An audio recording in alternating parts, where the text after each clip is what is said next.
The dragon-blooded of the realm, whether outcast or dynast, are the emissaries and agents of an empire that has stood the test of time. As such, they rarely act alone, but rather as directors and commanders of significant amounts of personnel and equipment.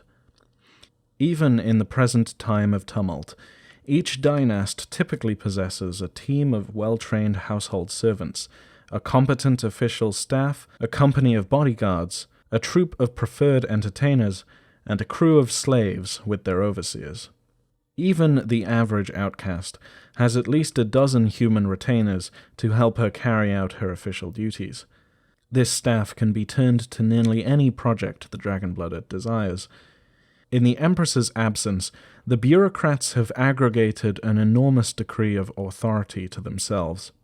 Armed with a brush and scroll, the decisions of the ministries have begun to affect the course of the realm as a whole. The legions. The legions are the blunt instrument of the realm's forces, and for most of the reign of the Scarlet Empress, they were 37 legions. At times, though, there have been as many as 81. These are crack troops, led and commanded by the dragon-blooded, have a fearsome reputation throughout the Threshold, and even today, in the midst of the present crisis, the arrival of an Imperial Legion strikes fear into the heart of the realm's foes. Those enemies are thus profoundly relieved that the Regent and the Greater Deliberative have reduced the number of active legions in the Imperial army to 30, including the infamous Vermilion Legion. They are even further delighted by the attachment of each legion to a sponsoring great house. The troops and officers from those extra legions were recruited by the militaries of the great houses or forcibly retired, but a substantial number of legionnaires and their officers are still unaccounted for. Many of these missing soldiers have become mercenaries or joined forces with local principalities in the Threshold, where they are trying to make new lives in new surroundings. Others are actively carving out territory to rule for themselves. Everyone in the Threshold is well aware of the profound differences between the legions of the Empress and those of the great houses. The Empress's troops are elite soldiers, and their commanders are promoted on the basis of talent in the field.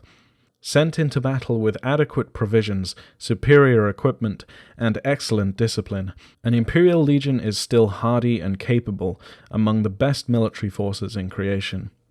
By contrast, the House Legions are officered on the basis of patronage and political infighting, rather than true merit.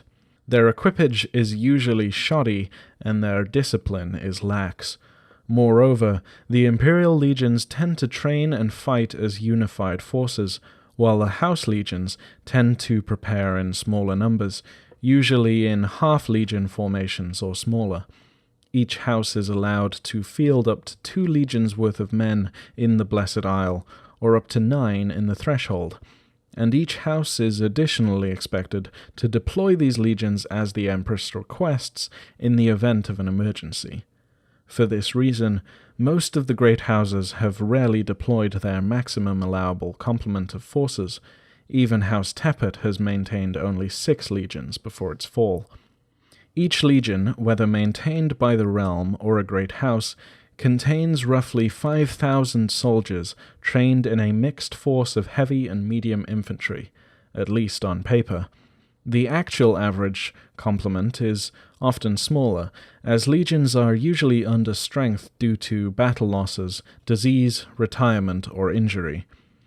For a full breakdown of the contents of an Imperial Legion, please refer to the 1,000 Correct Actions of the Upright Soldier, which may be detailed in a future video. The Magistrates. The Magistrates were the realm's original secret police, appointed by the Empress from among the most cunning and clever dragon-blooded outcasts she could find. These officials wander the Blessed Isle and its satrapies, looking for wrongdoing and correcting it. Their mandate extends from dealing with bandits on the realm's roads to removing corrupt officials from their posts.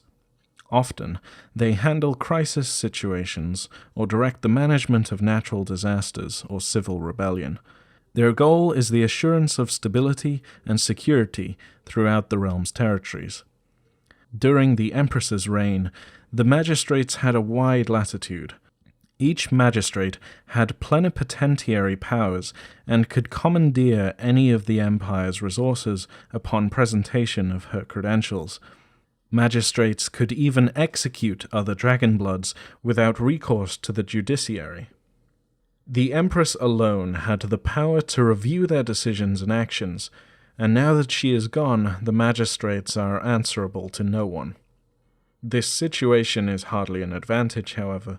Though everyone pays lip service to the idea of the magistrates, in real life, these officials are now the prey rather than the predators.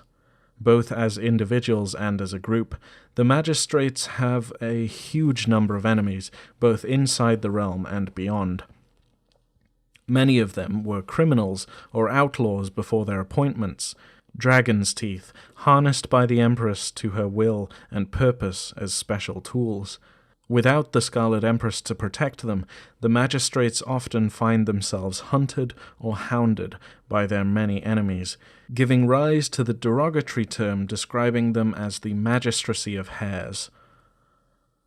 The magistrates rarely work alone. Each has several archons to assist her. The archons are sometimes dragon-blooded, but they are usually criminals or outlaws themselves.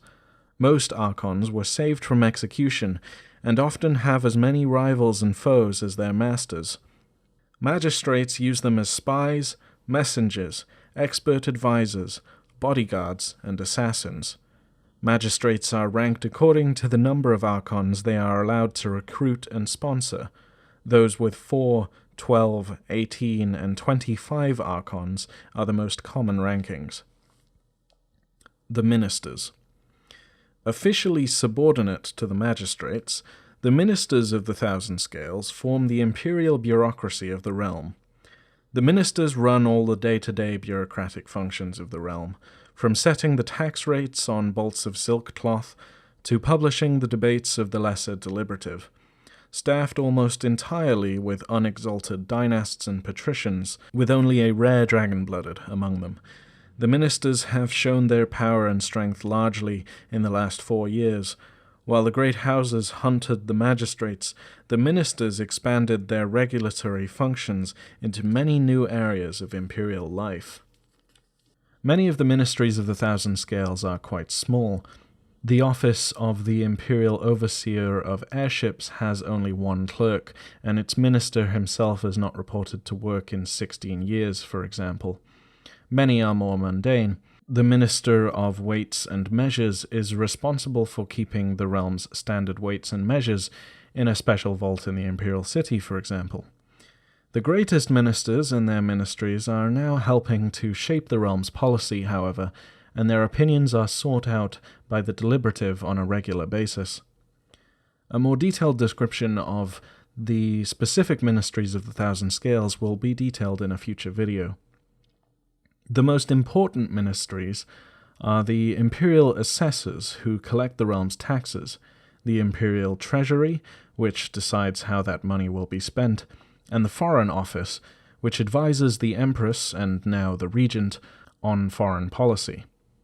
In the early months of the Empress's disappearance, these 3 ministries pushed hard for the elimination of the magistrates, hoping that by removing those dangerous and unpredictable elements from the realm's structure, they might keep the empire together a while longer. Now, however, they find themselves increasingly in thrall to the desires and whims of the great houses. The Foreign Office, in particular, is discovering how hard it is to get anyone to obey it without threats from the Scarlet Empress to keep them in line. The Imperial Assessors are being forced to squeeze more funds from the peasantry and townsfolk alike, but more and more of those collections are never reaching the treasury. Kathak Kuruk, the head of Assessors, and Baal Karaz, the head of the treasury, were among the Empress's most loyal servants. In a sense, these 2 men were right and left hands on the reins of the empire. In her absence, they have struggled to maintain her prestige, her mystique, and her role in the realm's governance. Now that the actions of the Deliberative and the Scarlet Dynasty have made the work of preserving the Empress's prerogatives almost impossible, however, the two ministers are wondering how to force the regent from the throne and see that a new, strong and vigorous Empress is appointed. They argue long into the night about how to do this, sometimes inviting Ladal Arnis, the head of the Foreign Office, to join them. None of them see any easy solutions, however. The All-Seeing Eye. As the Magistrates became part of the judicial apparatus of the realm, the Empress created another organization to act as the Empire's police force and intelligence service. The All-Seeing Eye is that agency.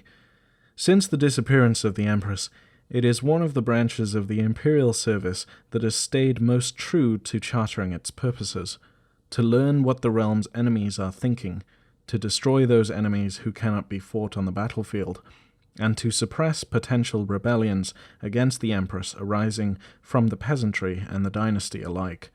Organized and controlled by the few surviving members of House Excelsi, in coordination with Treasurer Bal Karaz, the All-Seeing Eye focuses on external threats to the realm's security and internal threats to the Empress's rule.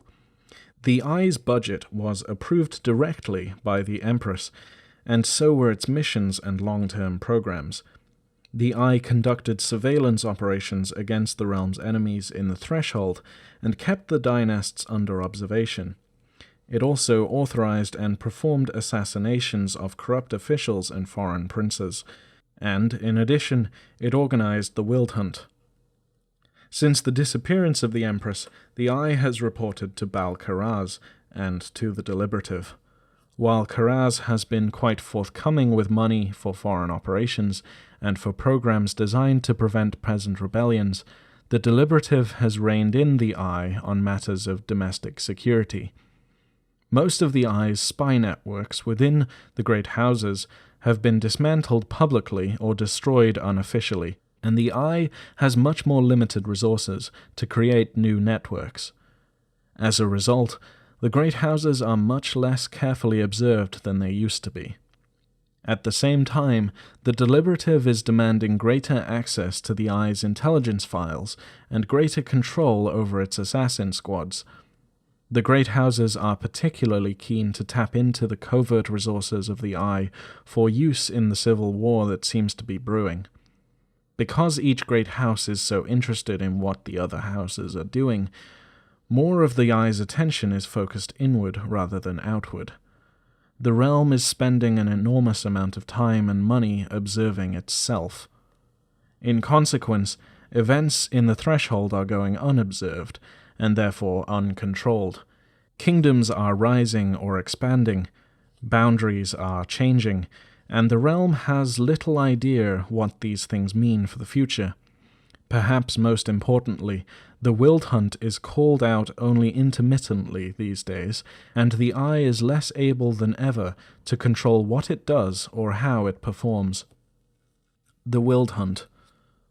The Wyld Hunt is the realm's method for destroying the anathema, particularly solar exalts, before they can rise to full power in the world. Being chosen for the hunt used to be considered a great honor, but in the current political climate, the dynasts are likely to see it as a waste of time when exciting things are happening at home. Few young dragonbloods are adding their names to the Book of the Hunt each year, choosing instead to stay at home where they can be of more use to their families and their great houses.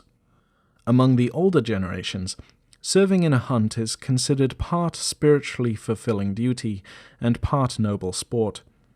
Each Wyld Hunt usually consists of 5 to 10 dragonbloods and a few mortal attendants. The Eye and the Order each make a point of contributing one or more agent or monk to each hunt, to prove that it is a sufficiently important duty to warrant risking their own personnel. Of late, however, both the Eye and the Order have been doubling or tripling their numbers to increase the likelihood of success. On one hand, this practice has tended to make each hunt more especially dedicated, as the Eye and the Order both consider the destruction of the anathema to be of paramount importance.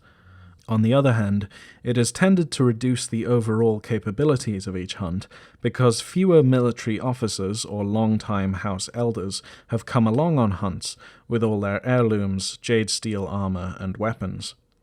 Most disturbing to the leaders of the hunt these days are the sheer number of targets. It used to be that there would be one anathema loose every decade or so. Now there are dozens in the scavenger lands, and hundreds more in the thresholds as a whole. And there have been at least 20 on the Blessed Isle itself. The Eye and the Order are even considering forming a permanent roving hunt to track down and destroy the anathema continuously, rather than going through the laborious process of forming a new group for each prophesized rebirth.